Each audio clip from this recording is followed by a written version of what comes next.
Ella grita, llora, lanza reproches como si fueran granadas emocionales. Las palabras salen cargadas de rabia, de acusaciones, de urgencia. Todo en la escena parece diseñado para provocarte una reacción inmediata. Pero tú no levantas la voz. Tu respiración se mantiene estable. Tu rostro no cambia. Y es justo en ese momento cuando algo se rompe dentro de ella. ¿Por qué no reaccionas? Pregunta cada vez más alterada. ¿No te importa? Di algo. Pero tú sigues ahí, tranquilo, presente, sin entrar en la tormenta. Y cuanto más calma muestras, más intensa se vuelve su reacción. Desde fuera, la escena parece absurda. Cualquiera pensaría que la calma debería apagar el conflicto. Sin embargo, ocurre lo contrario. La tensión aumenta, la emoción escala. La discusión, lejos de terminar, se vuelve más caótica. No porque estés haciendo algo mal, sino porque has tocado un punto invisible que casi nadie entiende. Aquí aparece la verdadera pregunta, la que casi nunca se formula en voz alta. ¿Por qué tu serenidad, en lugar de tranquilizar, provoca aún más descontrol? ¿Qué está pasando realmente cuando decides no reaccionar como se espera de ti? Esto no tiene que ver con frialdad, ni con indiferencia, ni con falta de sentimientos. Tiene que ver con una dinámica psicológica profunda, aprendida durante años, que se activa justo cuando dejas de comportarte de la manera predecible.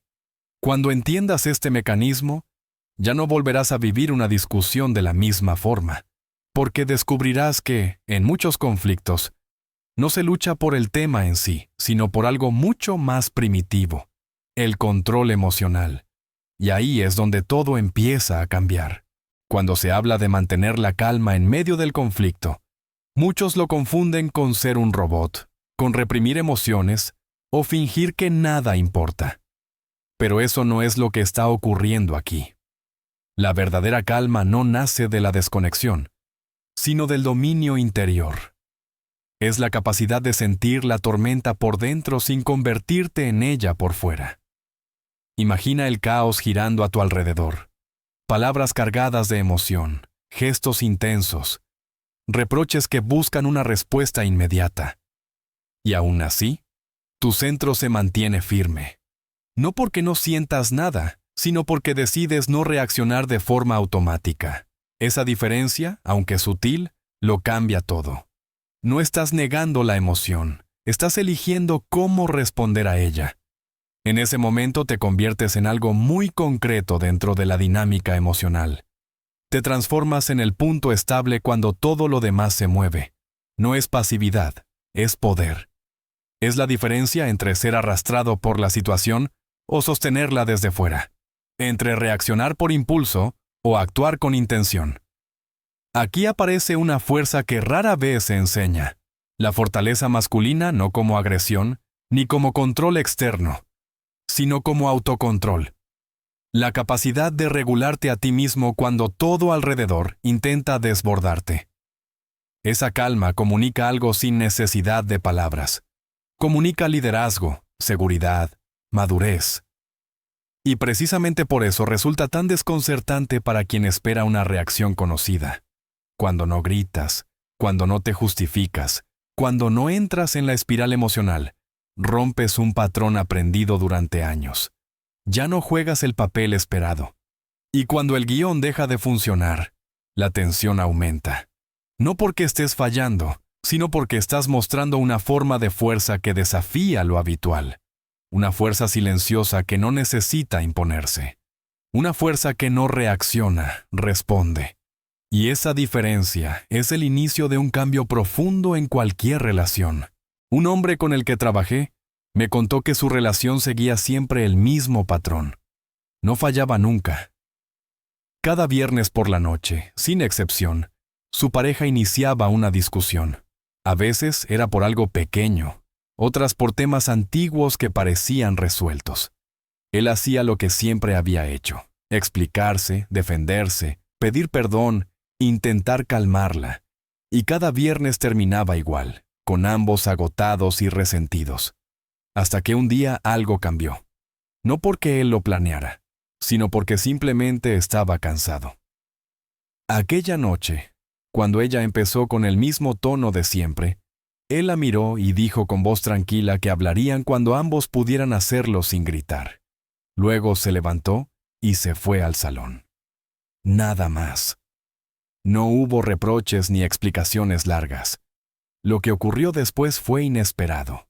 Ella lo siguió, elevando la voz aún más, buscando la reacción que siempre había funcionado.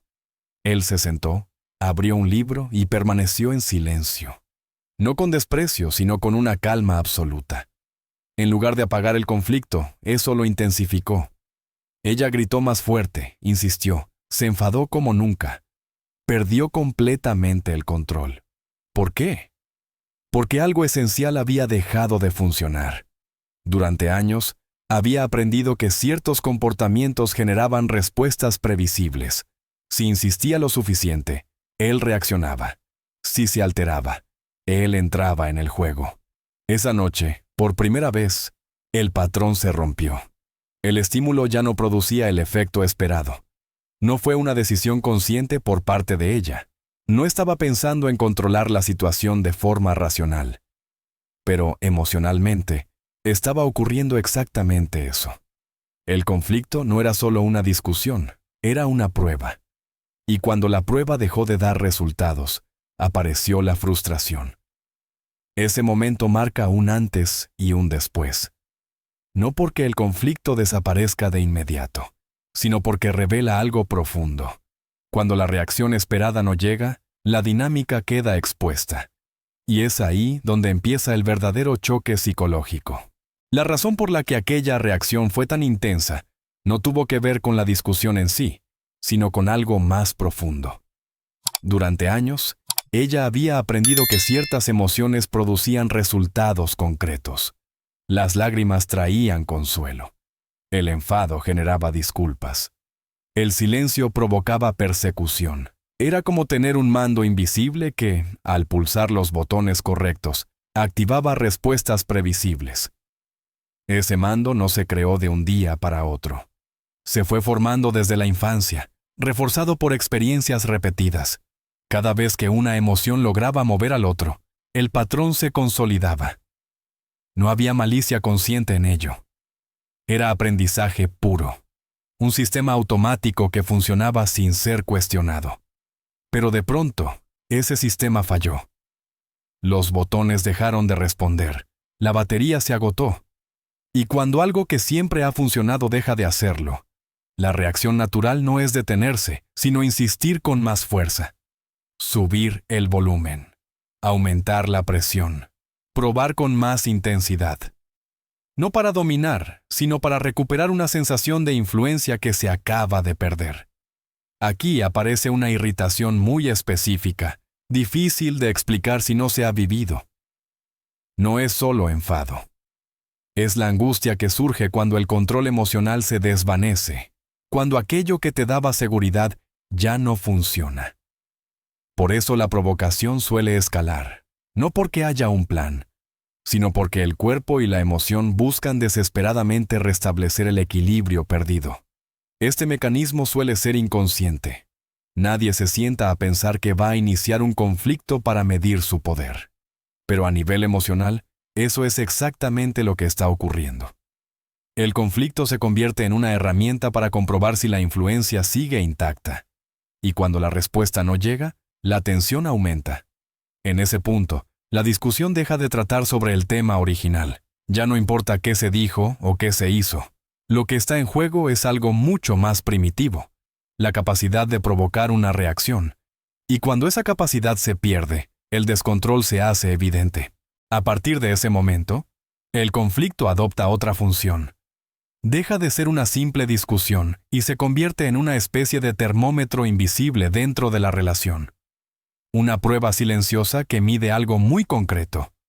¿Quién influye en el estado emocional de quién? ¿Puede todavía hacerte reaccionar? ¿Puede hacerte perder el centro? ¿Puede mover tus emociones como antes? Muchos enfrentamientos cumplen exactamente ese papel, aunque nadie lo admita en voz alta. Son chequeos constantes de la jerarquía emocional. Si bailas cuando ella marca el ritmo, la estructura se mantiene. Si dejas de bailar, algo se tambalea. Y ese desequilibrio activa una ansiedad muy primitiva. Un hombre al que asesoré descubrió esto por accidente. Su esposa tenía la costumbre de pincharlo con pequeños comentarios hasta hacerlo explotar. Cuando él reaccionaba, ella adoptaba el papel de víctima. Durante años, el ciclo se repitió sin cambios. Hasta que un día, agotado por el trabajo, simplemente no tuvo energía para reaccionar. Ella empezó con las críticas habituales, mencionó a su madre, su trabajo, sus amigos. Él se limitó a asentir y decir que la escuchaba. La reacción fue sorprendente. En lugar de calmarse, ella empezó a temblar de frustración. El mecanismo que había funcionado durante una década dejó de producir efecto. No hubo explosión por su parte, y sin explosión no hubo validación. El sistema quedó en el aire. Esto revela algo incómodo pero real. Para muchas personas, sentir que pueden provocar una reacción es una forma de sentirse importantes. Si puedo enfadarte, existo. Si puedo hacerte disculparte, tengo razón. Cuando esa respuesta desaparece, no solo se pierde control, se pierde seguridad. Por eso, cuando no sigues el guión esperado, no estás evitando el conflicto. Estás exponiendo la verdadera dinámica que hay debajo. Y esa exposición es lo que genera tanta tensión. Hay algo que rara vez se dice con claridad. Muchas personas, no solo mujeres, se sienten más seguras cuando pueden predecir e influir en el estado emocional de su pareja. Esa previsibilidad crea una sensación de control que se confunde con estabilidad. Si sé cómo reaccionas, sé dónde estoy. Si puedo anticipar tu respuesta, el mundo se siente menos incierto.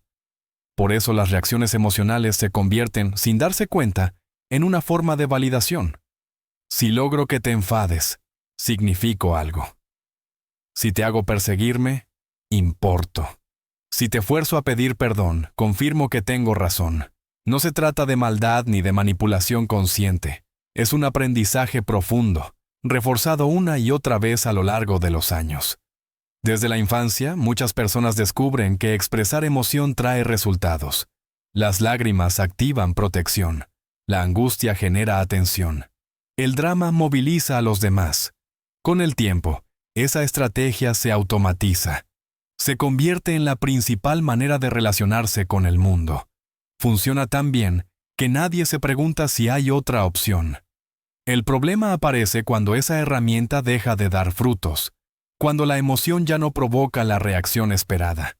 De pronto, la seguridad basada en la previsibilidad se rompe, y lo que emerge no es calma, sino inquietud. Si ya no puedo influir en cómo te sientes, ¿dónde queda mi lugar en la relación? Aquí es donde la calma del otro se vuelve tan desestabilizadora, no porque sea fría, sino porque elimina un punto de referencia.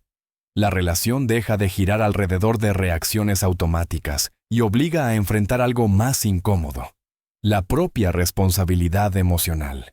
Y ese paso, para muchos, resulta profundamente inquietante. Este patrón no nace en la relación actual, se aprende mucho antes. Desde pequeños, muchos descubren que expresar emoción genera resultados inmediatos. El llanto hace que alguien acuda, la angustia detiene una reprimenda, la intensidad provoca atención. Poco a poco, el cuerpo y la mente registran una lección simple. Sentir fuerte mueve a los demás. En casa, en la escuela, en los primeros vínculos afectivos, la emoción intensa suele ser recompensada. Padres que responden a las lágrimas, profesores que ceden ante la angustia, parejas que reaccionan al drama. Sin intención consciente, se refuerza una estrategia. La emoción no solo se siente, se utiliza, se vuelve una vía rápida para navegar el mundo. Con los años, ese aprendizaje se consolida. Ya no hace falta pensarlo. Ante la incomodidad, el cuerpo activa lo que siempre funcionó. Subir el tono, insistir, retirar afecto, crear tensión. No porque haya un plan, sino porque es lo conocido. Es lo que da resultados. Es lo que devuelve una sensación de control. Por eso, cuando aparece alguien que no responde a esa lógica, el choque es tan fuerte. No solo se cuestiona la relación, se cuestiona un sistema entero aprendido durante décadas. La calma del otro no encaja en el mapa emocional interno. No hay señal clara, no hay retroalimentación inmediata. Y sin esa respuesta surge una sensación profunda de desorientación. Este es uno de los momentos más incómodos del proceso, porque obliga a enfrentar algo que siempre estuvo oculto, que la emoción, en lugar de ser compartida, estaba siendo usada como medio. Y cuando ese medio deja de funcionar, ya no queda más opción que aprender una forma distinta de relacionarse, o resistirse a ello. Aquí aparece una contradicción que desconcierta a muchos. Cuanto menos reaccionas, más frustración provoca en el momento. Pero, al mismo tiempo, algo distinto empieza a activarse por debajo. La misma calma que irrita a nivel consciente, despierta respeto a nivel inconsciente. Y esa mezcla genera una intensidad emocional aún mayor. Cuando mantienes tu centro, demuestras algo que no necesita explicación. Que no eres un elemento inestable. Que no te mueves al ritmo de la provocación. Que hay una base firme que no depende del estado emocional del otro. Esa firmeza rompe la ilusión de control, pero introduce otra cosa mucho más poderosa: la sensación de seguridad. Por eso, después de estos enfrentamientos, suele ocurrir algo curioso. Puede haber puertas que se cierran con fuerza, silencios largos, intentos de castigo emocional. Pero horas más tarde, a veces incluso el mismo día, la actitud cambia. El tono se suaviza. El acercamiento es distinto. Hay más respeto, más cautela, a veces incluso una atracción difícil de explicar. No es magia. Es el reconocimiento de que hay alguien que no puede ser empujado fácilmente fuera de su eje. Ese tipo de estabilidad es profundamente atractiva a un nivel primitivo. Aunque moleste al ego, tranquiliza al sistema nervioso. Aunque enfade en la superficie, genera confianza en el fondo. Aquí se produce el verdadero cambio de marco. Ya no se trata de quién gana la discusión, sino de quién sostiene el espacio emocional. Y cuando tú lo haces sin imponer, sin atacar, sin desaparecer, estableces una forma de liderazgo silencioso. No controlas al otro, te controlas a ti mismo. Y esa diferencia, aunque no siempre se reconozca en palabras, se siente con una fuerza imposible de ignorar. La mayoría de los hombres absorben las emociones de su pareja como si fueran propias. Si ella está ansiosa, ellos se tensan. Si está enfadada, se defienden. Si está triste, corren a arreglarlo todo. Sin darse cuenta, entran en un bucle donde ambos amplifican lo peor del otro. La emoción no se observa, se contagia. La verdadera calma funciona de otra manera. No niega lo que está ocurriendo, pero tampoco lo incorpora. Reconoces la emoción sin permitir que te gobierne. Un cliente lo describió con una imagen muy clara. Imaginaba las emociones de ella como el clima. Podía ver la tormenta, sentir el viento, incluso resguardarse, pero no necesitaba convertirse en la tormenta. Ese cambio de perspectiva lo transformó todo. Su esposa seguía teniendo momentos intensos, pero duraban menos. Pasaban más rápido porque ya no recibían combustible. La energía que antes alimentaba el conflicto simplemente dejó de estar disponible. Y sin energía, el drama pierde fuerza. Cuando rompes el patrón esperado, el sistema se descoloca. Ella espera culpa cuando llora, y tú ofreces presencia sin pánico. Espera ira cuando ataca, y tú respondes con curiosidad. Espera persecución cuando se retira, y tú respetas el espacio. Cada expectativa rota obliga a buscar una nueva forma de relacionarse. Esto no es frialdad ni distancia emocional. Es una forma de contención. Estás diciendo, sin palabras, que puedes sostener la emoción sin dejarte arrastrar por ella. Que hay espacio para sentir, pero también límites claros. Y esa combinación, aunque al principio desconcierta, crea un entorno mucho más estable. Cuando dejas de reaccionar automáticamente, la relación deja de ser un intercambio de impulsos y se convierte en algo más consciente. Ya no se trata de sobrevivir a la tormenta, sino de permitir que pase sin destruirlo todo a su paso. Durante años, muchos conflictos siguen un guión invisible. Ella llora y espera culpa, ataca y espera enfado, se retira y espera persecución. Cada movimiento tiene una respuesta anticipada, y esa previsibilidad mantiene el ciclo en marcha. Cuando tú reaccionas como se espera, el guión se confirma y la dinámica se refuerza. Pero cuando decides no seguir ese libreto, algo se rompe. No porque ignores la emoción, sino porque respondes desde otro lugar. Ante el llanto, ofreces presencia sin urgencia. Ante el ataque, haces preguntas en lugar de defenderte. Ante la retirada, respetas el espacio sin ansiedad. No estás castigando, estás cambiando el marco. Ese cambio desorienta al principio. La emoción busca la respuesta conocida y no la encuentra. Y sin esa retroalimentación, el sistema entra en pausa. No hay combustible para seguir escalando.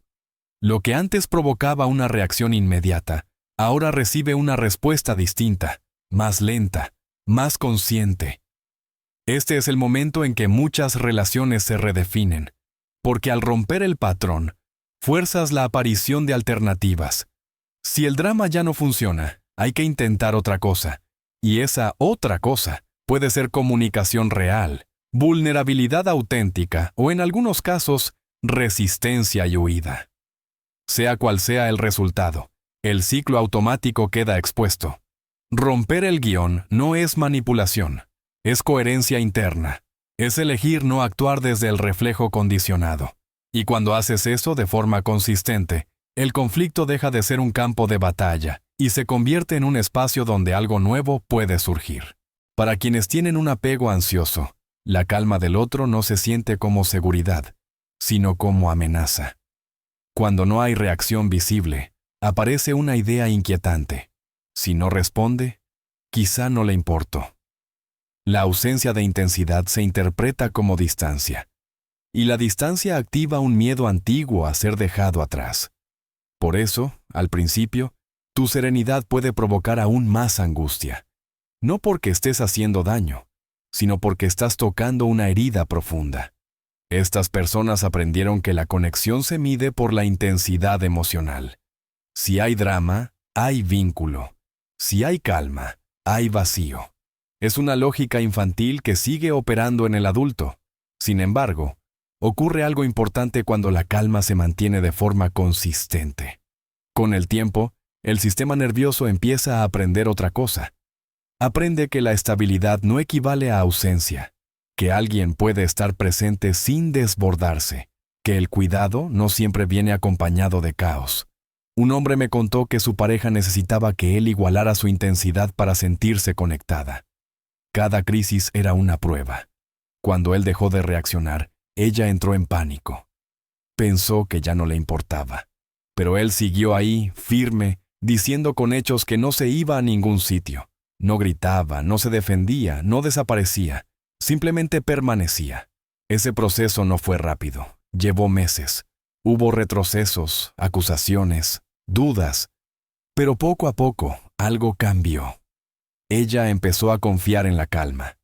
Su cuerpo dejó de asociarla con abandono. Y por primera vez, pudo relajarse sin necesidad de crear una crisis para sentirse vista. La serenidad constante, cuando va acompañada de presencia real, tiene un efecto reparador. No apaga el vínculo, lo vuelve más adulto, menos dependiente del drama y más basado en la confianza. Y aunque el camino sea incómodo al inicio, es uno de los cambios más profundos que puede experimentar una relación. Gran parte de esta confusión no nace solo en la infancia, sino que se refuerza constantemente por la cultura. Películas, canciones, novelas, casi todas cuentan la misma historia. El amor verdadero es intenso, caótico, lleno de discusiones apasionadas y reconciliaciones dramáticas. Nos enseñan que si no hay altibajos emocionales, entonces falta algo, que la calma es aburrida y que el conflicto es prueba de conexión. Con el tiempo, ese mensaje se instala profundamente. Aunque de forma racional sepamos que el drama desgasta, emocionalmente seguimos asociándolo con cercanía, Por eso, cuando alguien ofrece estabilidad en lugar de explosiones emocionales, se produce un choque interno. La mente sabe que es sano, pero el cuerpo no lo reconoce como amor.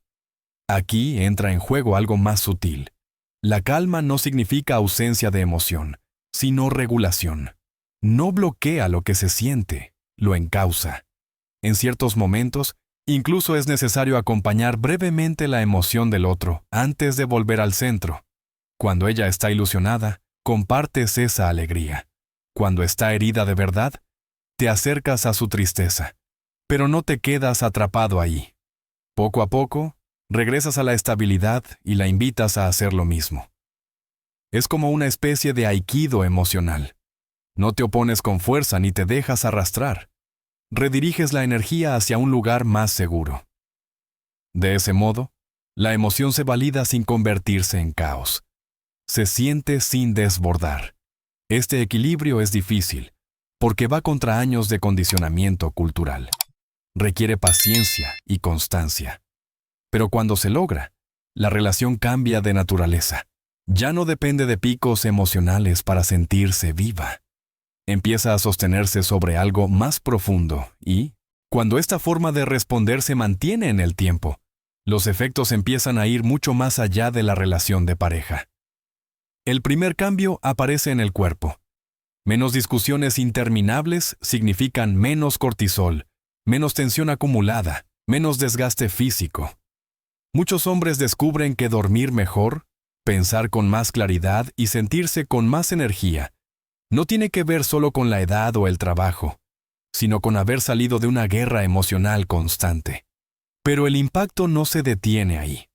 En las relaciones duraderas, los conflictos comienzan a durar menos. Lo que antes eran peleas de días enteros se convierte en conversaciones que se resuelven en horas.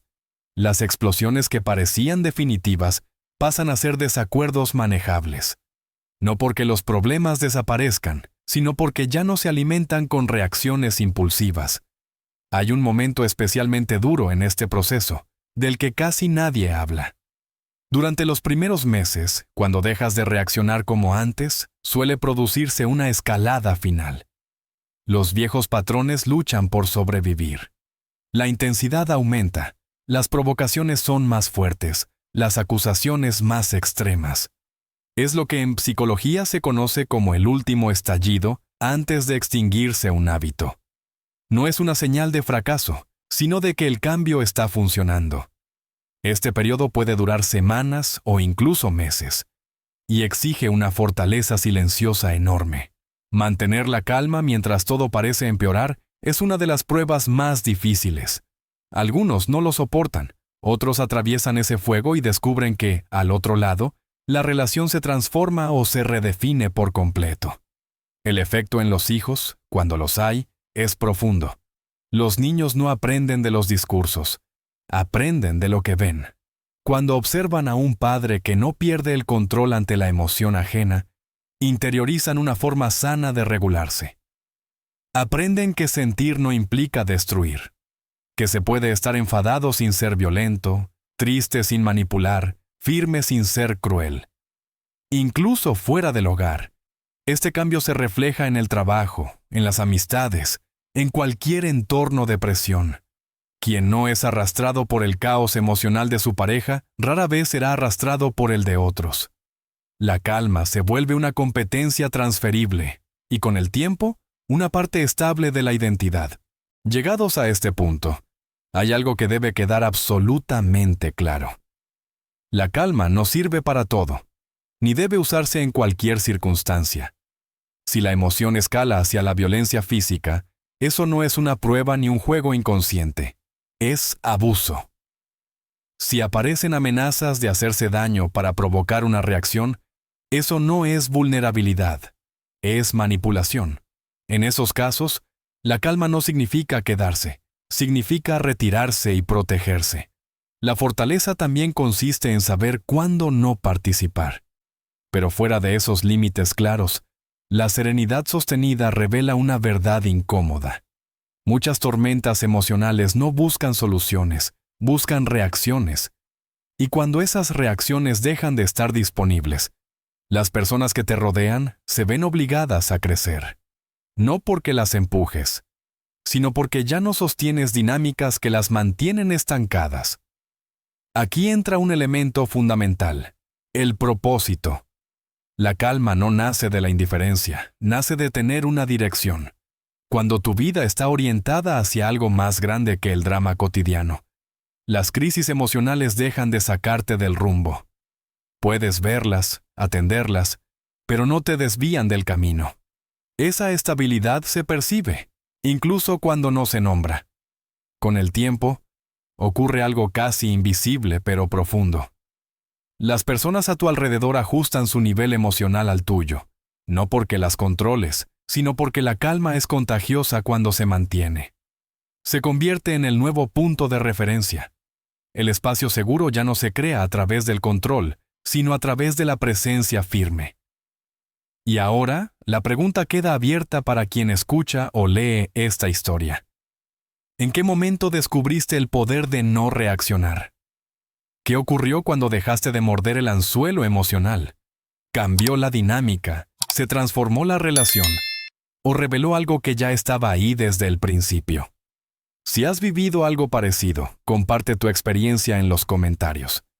Tu historia puede ayudar a otros a entender que la calma no es frialdad, sino fuerza. Que no es ausencia de amor, sino una forma más madura de sostenerlo. En un mundo saturado de caos emocional, la serenidad no solo es valiosa, es revolucionaria.